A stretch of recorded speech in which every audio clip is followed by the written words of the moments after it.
Chemistry का 3rd lecture.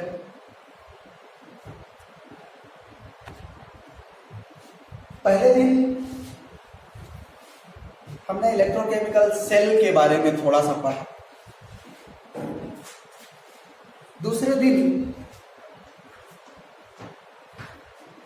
Normally Daniell cell, salt bridge का क्या काम है, और अगर हम नॉर्मली ग्लास ट्यूब यूज करें तो क्या नुकसान होगा, लिक्विड लिक्विड जंक्शन पोटेंशियल के कारण जो ईएमएफ में ड्रॉप होगा, वो चीजें हमने देखा। सेल इक्वेशन कैसे लिखी जाती है वो हमने देखा। डबल लाइन से साल्ट ब्रिज, इधर एनोड का उधर कैथोड का, और एक स्टैंडर्ड रिजल्ट हमने दिया था, अगर आपको याद हो तो जो ई सेल होता है, सेल का ईएमएफ जो होता है, हमने कहा था एसओपी ऑफ, स्टैंडर्ड की बात करें तो ठीक है, नहीं तो ओपी बस, ठीक है। अगर हम ई नॉट सेल की बात करें तो SOP of A note plus SRP of cathode, ये एक फार्मूला हमने पढ़ा था। अगर आपके पास रिडक्शन पोटेंशियल नहीं है, केवल ऑक्सीडेशन पोटेंशियल है, अगर आपको जो डाटा दिया गया है वो आपको रिडक्शन पोटेंशियल नहीं दिया, पर आपको जरूरत है ऑक्सीडेशन पोटेंशियल की, तो हमने SRP equal to minus SOP या SOP equal to minus SRP की बात किया। मतलब अगर आप केवल एसओपी के टर्म में लिखना चाहें तो इसका तो एसओपी ऑलरेडी लिखा है, और इसके एसआरपी को माइनस एसओपी लिख दीजिए। हाँ, बिल्कुल। ऐसी भी संभावना है कि आपको एसओपी नहीं दिया है, एनोड कैथोड दोनों का एसआरपी दिया है, कोई बात नहीं, आप एसआरपी ऑफ कैथोड, क्यों? क्योंकि एसआरपी ये तो फिक्स रहेगा, तो ये तो पॉजिटिव के साथ रहेगा, और इसके एसओपी को माइनस एसआरपी लिखेंगे तो ये माइनस ये आएगा। SRP of cathode minus SRP of anode, ये बातें हुई थी, ठीक है। अगर हमने डेनियल सेल जो बनाया था जिंक और कॉपर की सहायता से, उसका मैं नॉर्मल इक्वेशन लिखूं, कि जिंक बदला था जिंक +2 में, और साल्ट ब्रिज से अलग हुआ था, कॉपर 2+ बदल गया था कॉपर। और मैं ये कहूं, मान लेते हैं कि इसका कंसंट्रेशन 0.01 मोलर था, मान लेते हैं कि 0.01 मोलर था, और इसका कंसंट्रेशन 0.1, क्या मान लेते हैं, 0.1, ठीक है। इसका कंसंट्रेशन 0.01 मोलर था, इसका कंसंट्रेशन 0.1 मोलर था, ऐसा हम मान दिया रहेगा डाटा, परेशान नहीं होना है। कंसंट्रेशन दे के ये कहना चाहता है कि एक्वस, क्यों? मोलैरिटी तो एक्वस सॉल्यूशन का ही होता है ना, और ये एक्वस मान लेते हैं।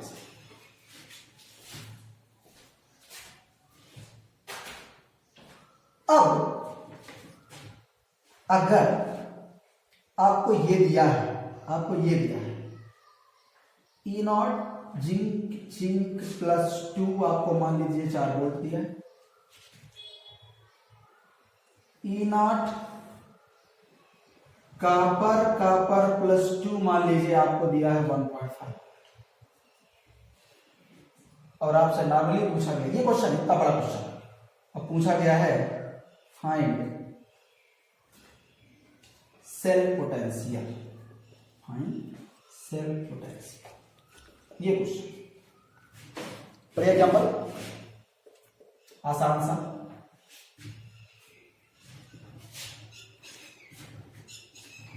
पहली बात तो आप बहुत फार्मूलों पे ना चलें। अगर फार्मूला यूज करते आ रहा है बहुत अच्छी बात है, नहीं आ रहा है कोई बात, आप तो बस ये जो लिखा है ना, जो ये सेल का इक्वेशन लिखा है ना, चुपचाप उसके पोटेंशियल को आप ऐड करिए बस ऐसे।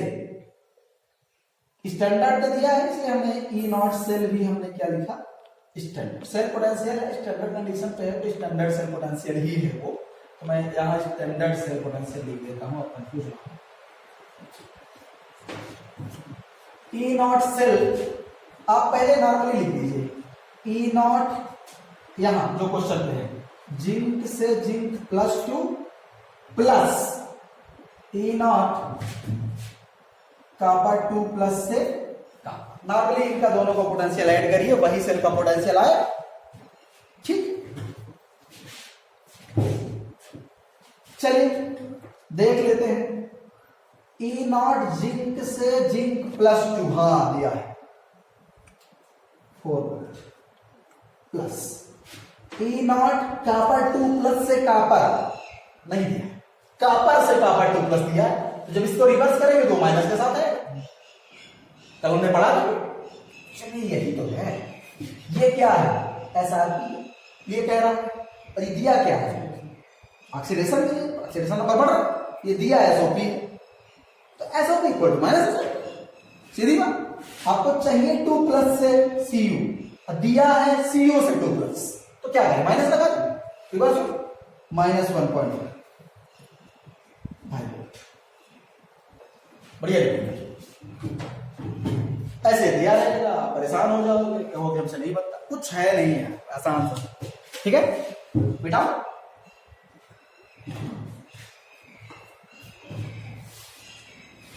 अच्छा इसका क्या काम आप सोच रहे होंगे, इनका क्या काम, अगर पूछ लिया होगा क्वेश्चन फैक्टर,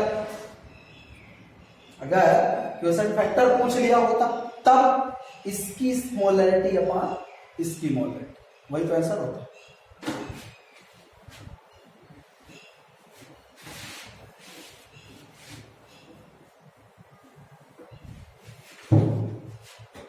एक और क्वेश्चन, बढ़िया क्वेश्चन, कुछ और नए कॉन्सेप्ट्स बनाने का प्रयास करते हैं। जब हमने डेनियल सेल पढ़ा तो 2 इलेक्ट्रॉन का खेल हुआ, वो आप उसको देख पाए। जिंक ने 2 इलेक्ट्रॉन छोड़ दिया और कॉपर 2 इलेक्ट्रॉन के साथ ज्यादा नेगेटिव हुआ, उस कारण से उसके सोल्यूशन से 2+2 आयंस जाके उसको न्यूट्रलाइज किया। यही पूरा प्रोसेस हुआ था।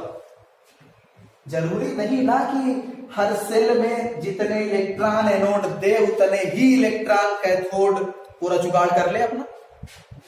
मैं एक जनरल सेल का इक्वेशन अगर मैं दूं, मैं कह रहा हूं कि ए से बनता है A+3 और B+2 से बनता है B। समस्या है किस चीज की, ये 3 इलेक्ट्रॉन दिया और ये न्यूट्रलाइज हो ही। चलिए देखते हैं, एक जनरल वे आपका सारा कॉन्सेप्ट खुलेगा यहां से। न्यूमेरिकल अच्छा, न्यूमेरिकल मेंस लेवल पे अच्छे क्वेश्चन होते हैं। और मैं कह रहा हूं कि आपको जो दिया है E0 A से A+3 जो दिया है, एक बार फिर से मैं कह रहा हूं, ये दिया है 6 वोल्ट, और B से B+2 का जो दिया है वो दिया है 2। ठीक है, आप बहुत गौर से इन चीजों को देखिए। दिया है B से B+2 या B+2 से, ये बहुत बहुत इंपॉर्टेंट चीज है। यही तो SRP SOP का माने ऑक्सीडेशन पोटेंशियल दिया है या रिडक्शन पोटेंशियल दिया है, ये देखना है। जो जरूरत है उस हिसाब से यहां से उठा लेंगे। देखिए सबसे पहली चीज तो जो ये पूछ रहा है वो ये कह रहा है फाइंड सेल पोटेंशियल, क्योंकि स्टैंडर्ड पे है इसलिए स्टैंडर्ड सेल पोटेंशियल। कसब का न्यूमेरिकल देखे रहिए, पूरा कॉन्सेप्ट क्लियर करिए। हमने क्या कहा, यद्यपि आप फार्मूला लगा सकते हैं, आप समझ पा रहे हैं कि A से A+3 हो रहा है, यहाँ पे एनोड लिखा जाता है, यहाँ पे कैथोड हो रहा है। एनोड वाला काम A के लिए है, कैथोड वाला काम B। आप क्वेश्चन जानते हैं, साथ सीधा एनोड लिखा जाता है, एनोड पे ऑक्सीडेशन, कैथोड पे रिडक्शन, सब कुछ आप जानते हैं। डायरेक्ट आप फार्मूला लगाइए, है ना, SOP of anode minus SOP of cathode 6 - 2 = 4 answer मिलेगा। वही तो है, ये SOP ऑफ एनोड नहीं है क्या, यही तो है, ये एनोड है। A से A+3 का डाटा दिया है, A से A+3 मतलब ऑक्सीडेशन है, ऑक्सीडेशन का डाटा आपको दिया है 6 वोल्ट, SOP ऑफ एनोड दे दिया। अगर आप समझ पा रहे हो कि SOP ऑफ एनोड है, ये कैथोड है, डबल लाइन को उस पार कैथोड होता है। कैथोड का क्या दिया है, B से B+2 ऑक्सीडेशन दिया है। यद्यपि होता कैथोड पर रिडक्शन है, पर नहीं दिया, उसका मन क्या दिया है, SOP। SOP एनोड का पता है, SOP कैथोड का पता है, फार्मूला भी पता है, SOP of anode minus SOP of cathode 6 - 2 4 volt answer आना चाहिए। कोई बात नहीं आना। चलिए शुरू करें। हम तो केवल इतना जानते हैं, इसका पोटेंशियल प्लस इसका पोटेंशियल इक्वल टू सेल का पोटेंशियल। चलिए देखते हैं। E0 सेल कितना आएगा भाई, E0 इसका A से A+3 प्लस E0 इसका B+2 से जो जैसा है वैसे ही हम लिख दिए। अब हम डाटा ढूंढेंगे, क्या ये दिया है, ये तो डायरेक्ट दिया है, क्या ये दिया है, नहीं, B से +2 दिया, जबकि चाहिए क्या, +2 से B। कोई बात नहीं, पलट देते हैं, तो हमको आगे पड़ गई है ना, सीधा नहीं तो उल्टा, -2 E0 से। चलो यस, चलो, अरे डायरेक्ट आप देख सकते थे वहां से, है ना, आसान है भाई। यद्यपि ये बहुत टफ चीज है, ये जो आपके सामने है और इतना आसानी से SOP SRP कह रहे हैं, इतना आसान नहीं है, पर फिर भी मुझे उम्मीद है आपको समझ में आया है और खूब अच्छे से आप इस तरह क्वेश्चन हैंडल कर सकते हैं। ठीक है, डायरेक्ट लिखिए पहले सोल्व पोटेंशियल के लिए, बाकी जो है। दूसरा चीज आपसे इस तरह पूछ रहा है, आप सेल इक्वेशन लिख दीजिए, नेट इक्वेशन, रेडॉक्स रिएक्शन। ठीक है, दूसरी चीज पूछ रहा है राइट WRIT वाला, write redox reaction of cell में रेडॉक्स ही होती है ना।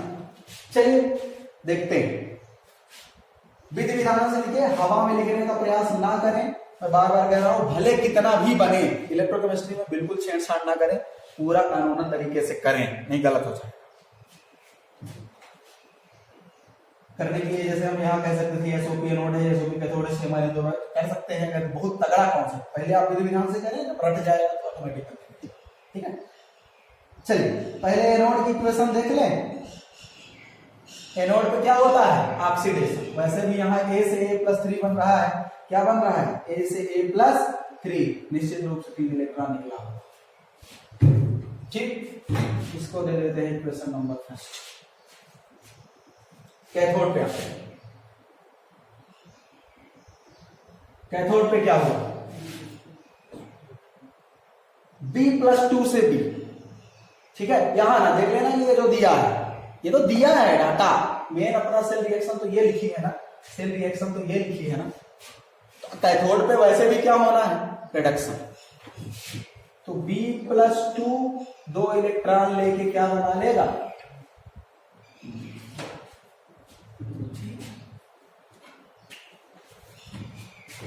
और जब हम दोनों इक्वेशन को ऐड करें, तो ऐड करने के बाद अपने पास इलेक्ट्रॉन कैंसिल हो जाना चाहिए। यहां 3 इलेक्ट्रॉन, वहां 2 इलेक्ट्रॉन, क्या करें, विलोपन विधि, 10th क्लास एलिमिनेशन मेथड, यहां 2 का गुणा कर देते हैं, वहां 3 का गुणा कर देते हैं, इलेक्ट्रॉन बराबर हो जाएंगे, सब काम भी बन जाएगा। Equation first multiplied by 2 and equation second multiplied by 3, तब इक्वेशन क्या बना, तब एनोड की इक्वेशन जो बनेगी वो क्या बनेगी, 2A = 2A+3 + 6 इलेक्ट्रॉन। कैथोड की इक्वेशन क्या बनेगी, 3b+2 plus 6 electron equal to 3। Add कर दो दोनों को, ऐड। कितना बचा पहले left hand side, 2a plus 3b+2 plus 6 electron equal to उसका 2a plus 3 plus 6 electron plus 3। Electron electron गए, यही उद्देश्य था गुणा भाग करने का। तो बचा क्या, 2a plus 3b+2 equal to 2a plus 3 plus 3b। Yes, क्या इस रिएक्शन में a का ऑक्सीडेशन हुआ है? हाँ हुआ है, a से a+3 बन गया। b का रिडक्शन हुआ है? हाँ हुआ है। क्या दोनों एक साथ हुई हैं? हुई हैं, इसलिए ये रिएक्शन रेडॉक्स रिएक्शन पूरा है। ये भी क्वेश्चन यहां पूछा जा सकता था, ठीक है। कोफिशिएंट्स आपसे पूछे जा सकते थे, ये बताइए a+3 का कोफिशिएंट क्या आएगा, ऐसा भी पूछा जा सकता है, ठीक है। तो पूरा विधि विधान से सॉल्व करके देखिए, खासकर एडवांस उड़वांस से पूछेगा, ऐसा पूछेगा तो मैं सोच में इतना नहीं पूछेगा, ठीक है। ये चलिए, कितने इलेक्ट्रॉन रिएक्शन में भाग लिए? How many numbers of electrons, how many electrons take parts in reaction, n equal to 6। जितने इलेक्ट्रॉन का टेक, कल हमने कहा था, इसी दिन के लिए कल हमने n और q बताया था, ठीक है। कितने इलेक्ट्रॉन हिस्सा लिए हैं? 6 electron. Number of electrons, number of electrons in reaction 6 electrons. ये भी पूछा जा सकता है। इस पूरे रेडॉक्स रिएक्शन में सेल, जो ये सेल है, डायरेक्ट यही से पूछेगा, इस सेल में जो पूरा रेडॉक्स रिएक्शन होगी उसमें कितने इलेक्ट्रॉन्स भाग लेंगे, तब आपको यहां तक करोगे तब पता चलेगा। हालांकि जिसकी प्रैक्टिस हो जाएगी वो तो यहां के बाद डायरेक्ट देख लेगा कि 6 इलेक्ट्रॉन होने वाले हैं, है ना, ठीक है। जिसकी ज्यादा हो जाएगी वहीं से देख लेगा, पर इतनी ज्यादा प्रैक्टिस नहीं हो पाती कि वहीं से देख लिए, है ना, ठीक है। अच्छा, अगर आप Q निकालें तो Q क्या होता था? अगर आप Q निकालें तो Q क्या होता था? इस रिएक्शन से Q आता है ना, क्योंकि अगर हम ये देखें कि ये सॉलिड होगा, ये एक्वस होगा, ये एक्वस होगा, ये सॉलिड होगा, स्टेट भी, ठीक है, ठीक। तो सॉलिड वालों को तो शामिल करते नहीं Q में, कल हमने बताया था। उधार वाला जो है a+3, ठीक, का पावर 2 अपान b+2 का पावर 3, ठीक है। a+3 का पावर 2 ऐसे लिखा जाता है। आप इक्विलिब्रियम नहीं पढ़े हैं, मतलब पढ़े हैं, अगर नहीं पढ़े हैं तब भी कोई बात नहीं, पर इक्विलिब्रियम में कंसंट्रेशन का टर्म जब लिखा जाता है तो ऐसे ही लिखा जाता है, ठीक है। जो स्टाइकियोमेट्रिक कॉफिशिएंट नाम सुने होंगे, रस समीकरण मितीय गुणांक हिंदी में कहते हैं, खैर, तो जो स्टाइकियोमेट्रिक कॉफिशिएंट होते हैं वो कंसंट्रेशन टर्म के ऊपर लिखे जाते हैं। थोड़ा सा यूज इसका हम केमिकल काइनेटिक्स में भी करेंगे, ये ठीक है। देखिए,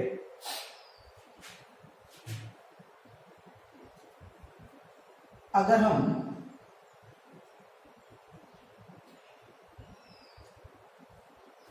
मतलब कंसंट्रेशन दिया नहीं है, दे देगा क्वेश्चन में, दे देते हैं, कहां गया क्वेश्चन अपना, यहां दे देते हैं 0.01 ये मान लो, ये 0.01, 0.1 ये मान लो, ठीक, ऐसा दे देगा क्वेश्चन, दिया रहेगा, परेशान ना हो कि हमको ढूंढना पड़ेगा, ये यहां पे दिया रहेगा, ठीक। तो यहां से हम उठाएंगे a+3 का कंसंट्रेशन कितना दिया है, 0.0, तो 0.01 ये रख दिया, स्क्वायर कर दिया, ठीक है। और b+2 का कितना, 0.1 ये कर दिया, कितना है 0.0001 अपान 0.001, ऐसे 0.1, Q equal to 0.1, Q equal to 0.1। Q की कोई यूनिट नहीं होती क्योंकि ऊपर भी कंसंट्रेशन नीचे भी कंसंट्रेशन, इसलिए Q की कोई यूनिट नहीं होती। ठीक है, ये फैक्टर है, गुणांक है, गुणांकों की कोई यूनिट नहीं होती, क्वोशेंट फैक्टर है। ठीक है, हाँ। Q इक्वल टू 1 का क्या तात्पर्य है, ये चीज आपको समझ में आना चाहिए। Q इक्वल टू 1 का तात्पर्य ये है कि सेल स्टैंडर्ड कंडीशन में, Q इक्वल टू 1 का मतलब है सेल स्टैंडर्ड कंडीशन में। ठीक है, Q इक्वल टू 1 का मतलब है सेल स्टैंडर्ड कंडीशन में सब कुछ। ठीक, बढ़िया चीज था, बढ़िया एग्जांपल था, देख लीजिएगा। सब कुछ तो हमने निकाल लिया, कुछ छोड़ा थोड़ी, जितना कल तक पढ़े थे सब कुछ तो निकाल लिया। ठीक है, कोई भी रिएक्शन हो इस तरह दे, कोई भी रिएक्शन दे आप कर लोगे। ठीक है, मैं आज ही अगर मिला मौका तो मैं कुछ और दिखाऊंगा। जब रिडक्स में हम बैलेंस करना तो सीखे थे, अगर आज नहीं तो कल पक्का देख लेंगे उस चीज को। पर सारे क्वेश्चन हो जाएंगे। अगर ई सेल का क्वेश्चन आया तो सारे क्वेश्चन आप कर लोगे, मुझे पूर्ण विश्वास है।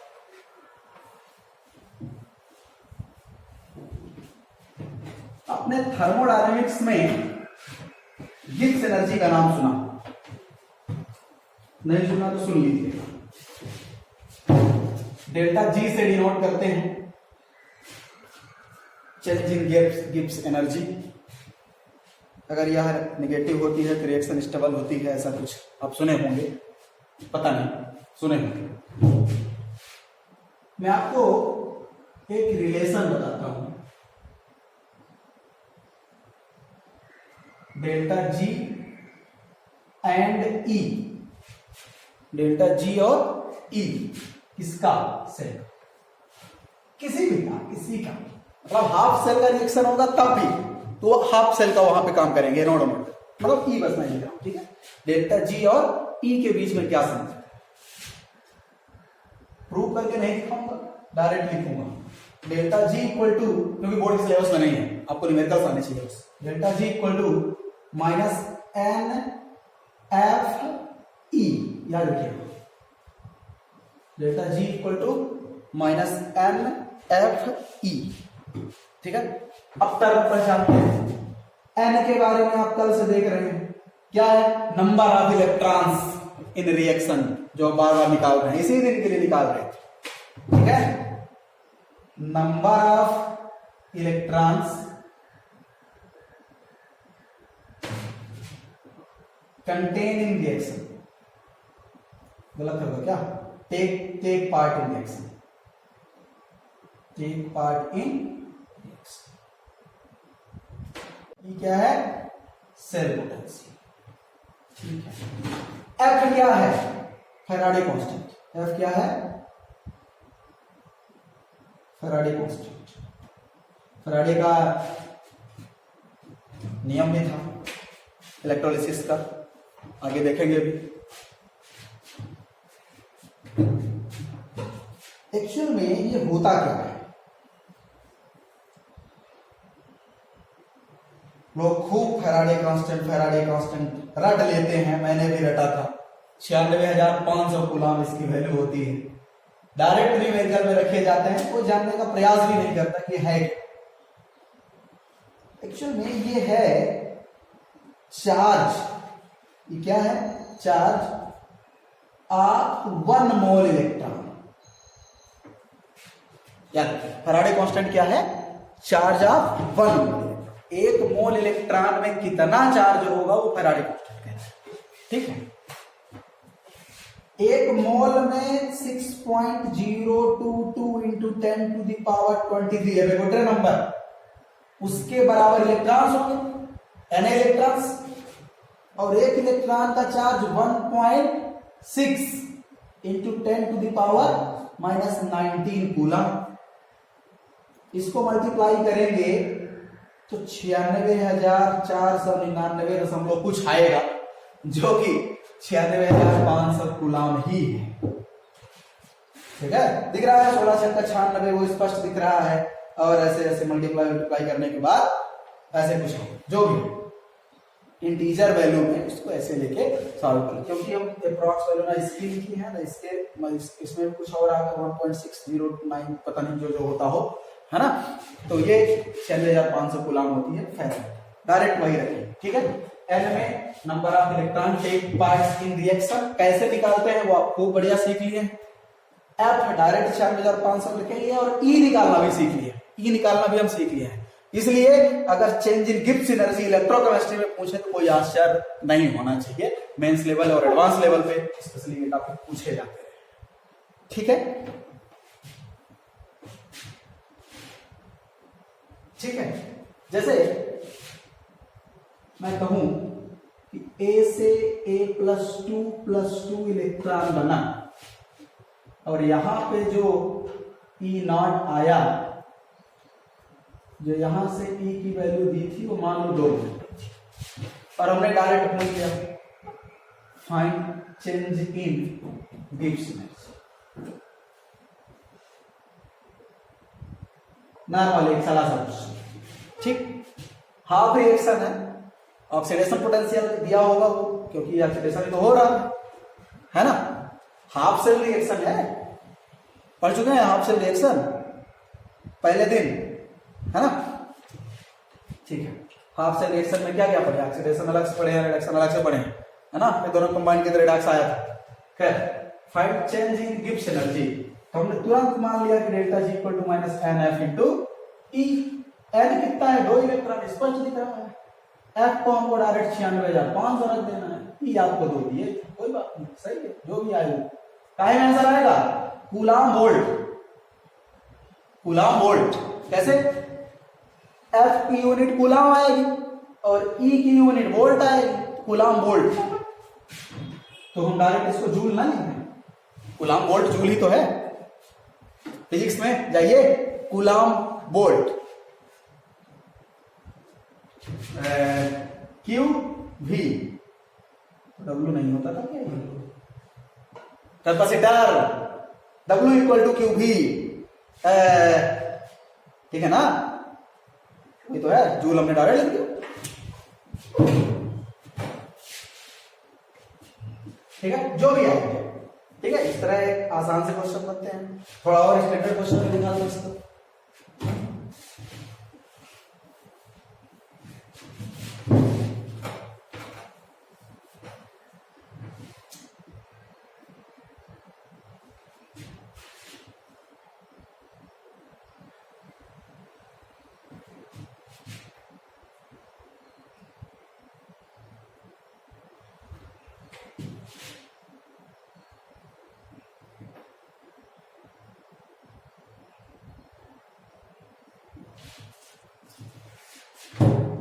एक बढ़िया रिएक्शन आपके सामने लिखी है,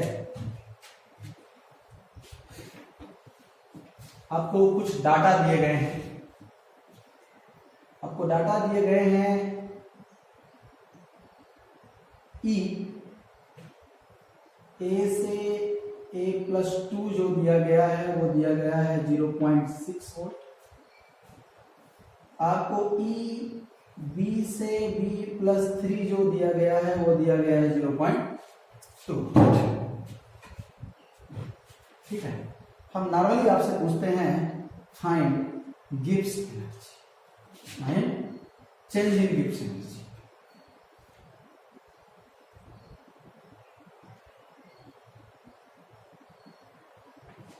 बढ़िया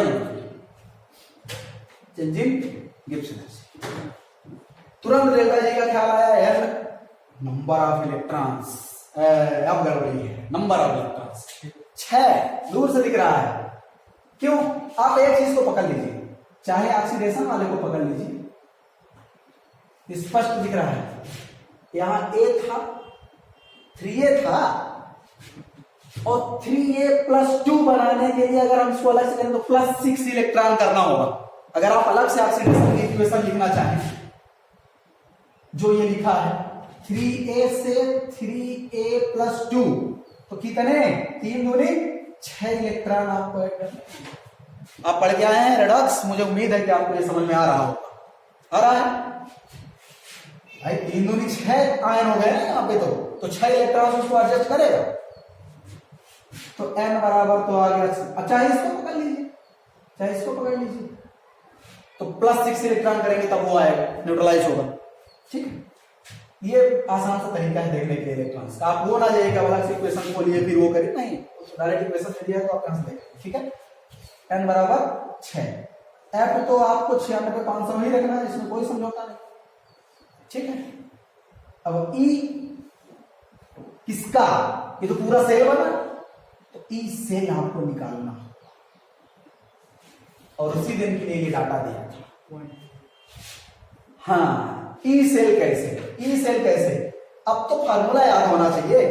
ई सेल का फार्मूला बोलिएगा। ई सेल दिया क्या है पहले ये देख लें अपने को, क्या ऑक्सीडेशन पोटेंशियल दिया है या रिडक्शन पोटेंशियल। देखिए ए नोड पर तो ए से A+2 यस ऑक्सीडेशन है, B से B+3 ये भी ऑक्सीडेशन है। अच्छा, हम कैसे जाने कि ये एनोड है भाई, हम यहां रिएक्शन पे जाके जानेंगे कि A+2 में बदला था। हम यहां देख के इस डाटा को देख के कमेंट नहीं कर देंगे कि इसका ऑक्सीडेशन पोटेंशियल दिया है इसलिए एनोड है, नहीं। ये तो कुछ भी दे, क्या एनोड का रिडक्शन पोटेंशियल नहीं दे सकता, दे सकता है। तो आप इसको देख के कमेंट ना कर दीजिएगा कि क्या एनोड क्या कैथोड, किसको देखकर, मेन सेल को देखकर हम कमेंट करेंगे क्या एनोड क्या कैथोड, और फिर वहां से कमेंट करेंगे कि हमको क्या चाहिए। कोई बात नहीं, इक्वेशन पे देख के हम देख गए थे कि एक ऑक्सीडेशन हुआ है इसलिए ए एनोड है। ठीक है, तो ए नोड वाले का चलिए ऑक्सीडेशन पोटेंशियल दिया है, तो ए एनोड है तो बी कैथोड होगा ही। कैथोड का भी ऑक्सीडेशन पोटेंशियल दिया है, बी से B+3 का डाटा। तो अगर दोनों का ऑक्सीडेशन पोटेंशियल दिया है तो ऑक्सीडेशन पोटेंशियल के टर्म में ई सेल क्या होता है, oxidation potential of anode minus oxidation potential of cathode. हमने एसओपी नहीं लिखा क्योंकि स्टैंडर्ड डाटा नहीं दिया था ना, ई दिया था, ई नॉट दिया होता तो एसओपी लिख देता। भाई डाटा स्टैंडर्ड है, उसमें बहुत ज्यादा अंतर तो है नहीं। स्टैंडर्ड कंडीशन वो दे देता तो हम स्टैंडर्ड कंडीशन का फार्मूला लगा देते, नहीं तो कोई बात नहीं। ठीक है, ई सेल है ना, कुछ लोग कंफ्यूज हो जाएंगे नॉट क्यों नहीं लगाया, नॉट दिए नहीं कहा लगा। नॉट का मतलब सिर्फ स्टैंडर्ड कंडीशन को डिनोट करने के लिए है ना, वो नहीं दे रहा है स्टैंडर्ड तो नहीं लगाएंगे, क्या मरे जा रहे हैं बिना उसके।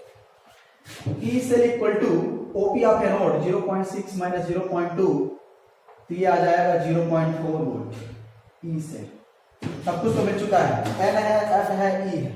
ठीक है, तब delta G equal to minus N F E, तो -6 इंटू 96,500 गुणा 0.4, जो भी आए वो आंसर आएगा काहे में, एनर्जी है ना। ठीक है, कोई दिक्कत, कंसंट्रेशन अगर दे दिया होता तो वो भी निकाल लेते, क्यू फैक्टर भी है ना, क्वेश्चन फैक्टर हम निकाल सकते, आराम से निकाल सकते। ठीक है ना, मुझे उम्मीद है ये चीजें समझ में आई हैं। यद्यपि मैं माना कि ये आसान चीजें नहीं हैं, पर मैं बार बार यही चीज बताता हूं कि आप कॉन्सेप्ट पकड़ के चलिएगा तो बनेगा। पुराने लेक्चर्स अगर देख के नए लेक्चर्स पे आएंगे तो ज्यादा अच्छा होगा। मैं बार बार कहता हूं, चाहे फिजिक्स हो चाहे केमिस्ट्री हो, मैं एक शब्द ऐसा यूज नहीं करूंगा जो मैं अपने मुंह से खुद आपको नहीं सुनाया। इसलिए सबसे पहले शब्दों को पकड़ें कि क्या क्या नए टर्म्स आ रहे हैं, उसको कब सुनाया गया है और कहां सुनाया गया है, तभी वहां पे है। ठीक है, तो ये और बढ़िया क्वेश्चन था। डेल्टा जी निगेटिव आ रहा है, बहुत अच्छी बात है। डेल्टा जी कैलकुलेट करने पे बहुत ज्यादा ध्यान केंद्रित कर रहे हैं, इसके पीछे एक बहुत बड़ा कारण है जो कि अब स्पष्ट होने जा रहा है। इसको नोट करिए, मैं मिटाता हूं उसको।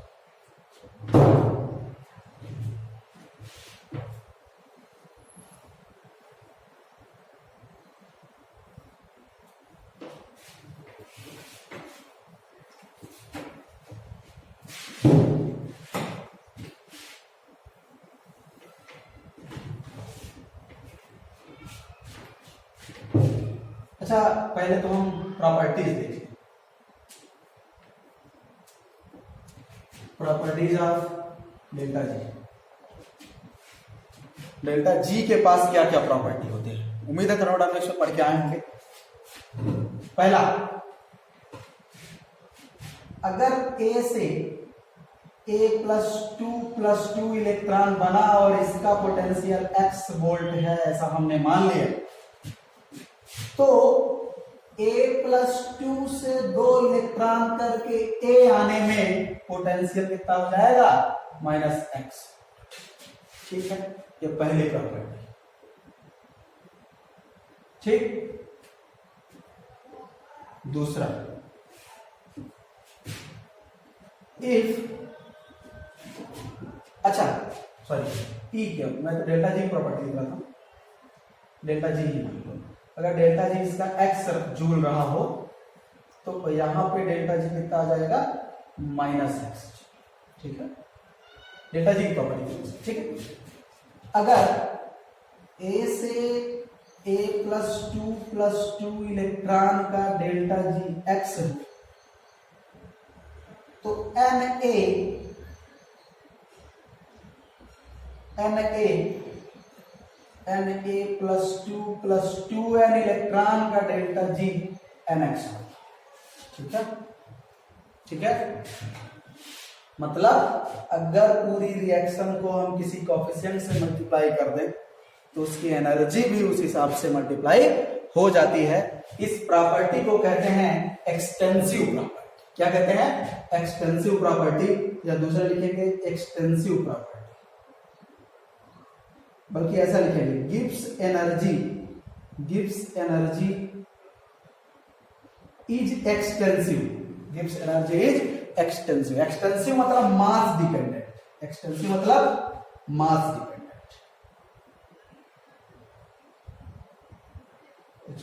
एक्सटेंसिव मतलब मास पे डिपेंड करती है। देखो यहां पे n से मल्टीप्लाई किया तो एनर्जी भी n से मल्टीप्लाई। n मतलब क्या? नंबर ऑफ उसके एज वो जो भी है, मतलब a है तो n बार a लिख दिया, उसका नंबर्स बढ़ा रहे हैं तो मास ही तो बढ़ रहा है भाई। 1 इलेक्ट्रॉन था कम मास था, 2 इलेक्ट्रॉन था ज्यादा मास हो गया। यहाँ 2 इलेक्ट्रॉन था कम मास था, 2n इलेक्ट्रॉन हो गया तो n टाइम मास तो बढ़ेगा ना, तो उस हिसाब से एनर्जी भी बढ़ेगी। ठीक है, ये प्रॉपर्टी है गिब्स एनर्जी एक्सटेंसिव प्रॉपर्टी है, मतलब मास पे डिपेंड करता है। अगर पूरे इक्वेशन को किसी कोएफिशिएंट n से मल्टीप्लाई कर दिया जाए तो गिब्स एनर्जी में भी n से मल्टीप्लाई हो जाएगा। इसलिए बहुत ज्यादा अगर पूरी इक्वेशन में बहुत सारे कोएफिशिएंट्स इधर उधर जुड़े हैं तो उस पर ध्यान ना देते हुए आप नॉर्मली गिब्स एनर्जी कैलकुलेट करिए। अगर इलेक्ट्रॉन दिख रहे हो कि इतने इलेक्ट्रॉन हिस्सा ले रहे हो तो बाद में आप जिसका हर टर्म में मल्टीप्लाई हो रहा है उसका मल्टीप्लाई कर दीजिए। ठीक है, या कि बहुत बड़ा बड़ा कुछ लिखा हो है ना, तो जो कॉमन आ रहा हो हर जगह से उसको निकाल लीजिए, बाद में उसको मल्टीप्लाई कर देंगे और बाकी क्वेश्चन सॉल्व करेंगे जैसे जो हिसाब से होगा।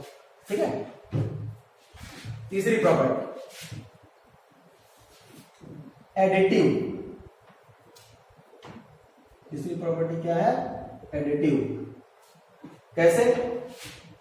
अगर a से a+ है, अगर a से a+ है प्लस इलेक्ट्रॉन, हम कह रहे हैं कि इसका डेल्टा G1 आया है x। ठीक है, a+ से A3++2 इलेक्ट्रॉन हम कह देते हैं इस रिएक्शन का डेल्टा G2 कितना? y। दोनों रिएक्शन ऑक्सीडेशन की हैं, आप भली भांति देख पा रहे होंगे, ये भी ऑक्सीडेशन हुआ है, इसका भी ऑक्सीडेशन ही हुआ है।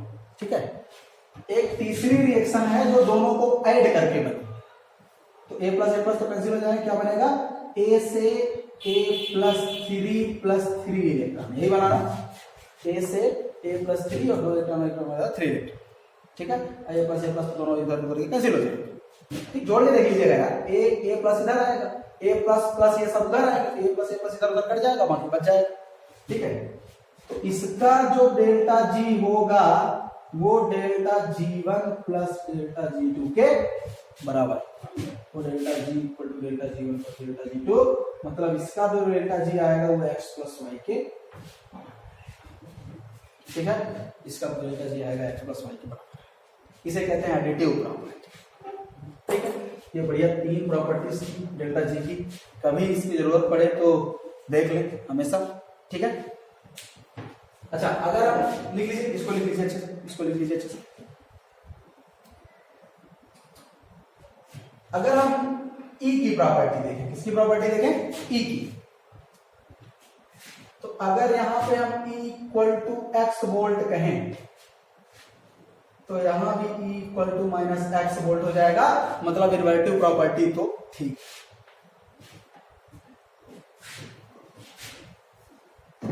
E is non extensive, non extensive को हम इंटेंसिव करेंगे, क्या कहते हैं, इंटेंसिव। वो एक्सटेंसिव था, ये इंटेंसिव, मतलब मास इंडिपेंडेंट। इंटेंसिव का मतलब क्या हुआ, मास इंडिपेंडेंट, मास पे डिपेंड नहीं करता।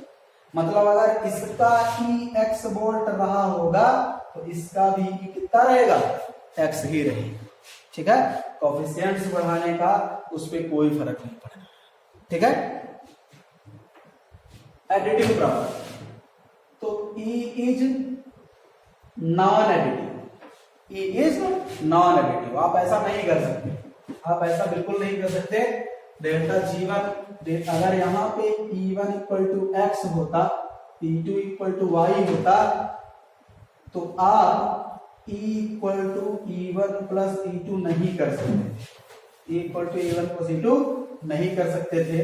E equal to X plus Y नहीं कर सकते, नहीं होगा। ठीक है, ये बहुत बड़ी गलती आप पेपर में करेंगे। डेल्टा जी के तर्ज पे ये ई भी जोड़ देंगे, दो इक्वेशन जोड़ के वो बनाएगा, है ना। हाँ, एक बात मैं अपनी तरफ से कहता हूं कि अगर सेल की रिएक्शन है तो बेफिक्र जोड़ दीजिएगा।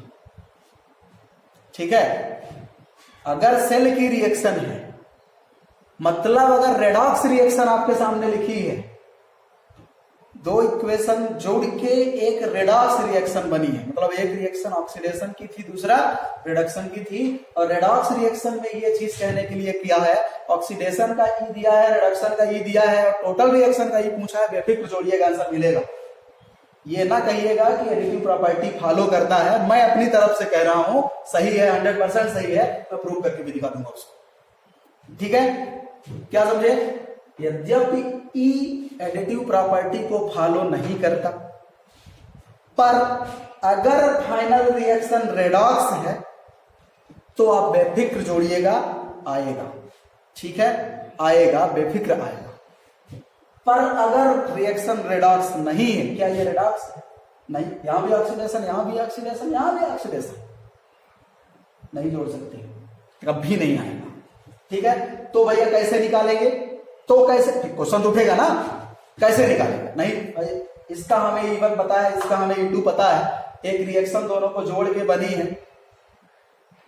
डेल्टा जी के साथ बड़ा अच्छा काम था भाई, जोड़ के काम कर लिया, आसान था, और इसीलिए फिर डेल्टा जी पूछता ही नहीं, फिर E पूछता है। दो रिएक्शन देगा, दोनों का अलग अलग बढ़िया E1 E2 देगा, और कहेगा तीसरी रिएक्शन जो इस तरह से बनी हुई है, आप बताइए कि इसका क्या होगा, और आप नॉर्मली एक्स प्लस वाई जो भी रहेगा उसको जोड़ के कर दोगे, नहीं, फिर क्या करोगे, देखते हैं।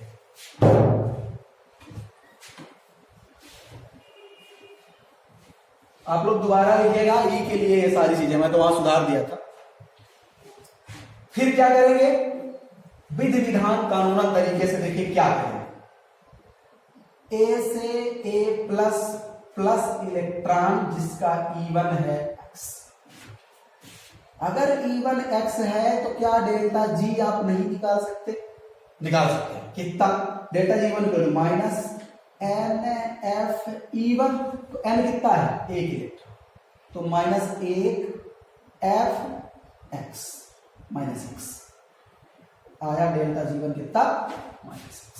दूसरी रिएक्शन A प्लस से A3 प्लस 2 इलेक्ट्रॉन, यहां n की वैल्यू कितना है, 2, यहां n की वैल्यू कितना है, 1, ये दिया था, है ना, हियर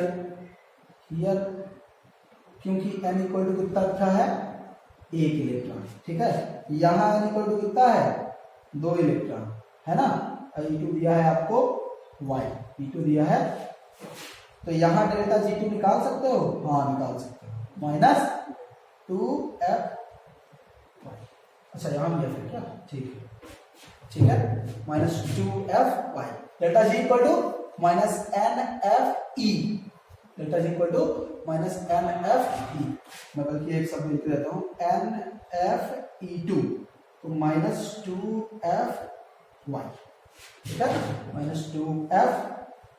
ठीक, तीसरी रिएक्शन क्या थी? A से A+3 बना और 3 निकला। यहां अपने को E नहीं पता है, हम इसको माने रहते हैं, E ही मान लेते हैं, है ना। आपको N पता है, हाँ 3। फिर से यहां निकालिए तो डेल्टा G कितना आएगा इसका? -NFE,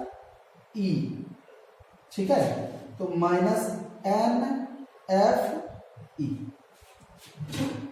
तीनों का निकाल लिया। ऐसे ही करेंगे, कानूनन तरीका यही है। वो मैंने अपने तरीके से कह दिया कि अगर आप भाप पा रहे हैं कि फाइनल रिएक्शन रेडॉक्स है, आप बेफिक्र ऐड करिए, टाइम बचेगा और औरों लोगों से आप आगे कर लोगे, है ना।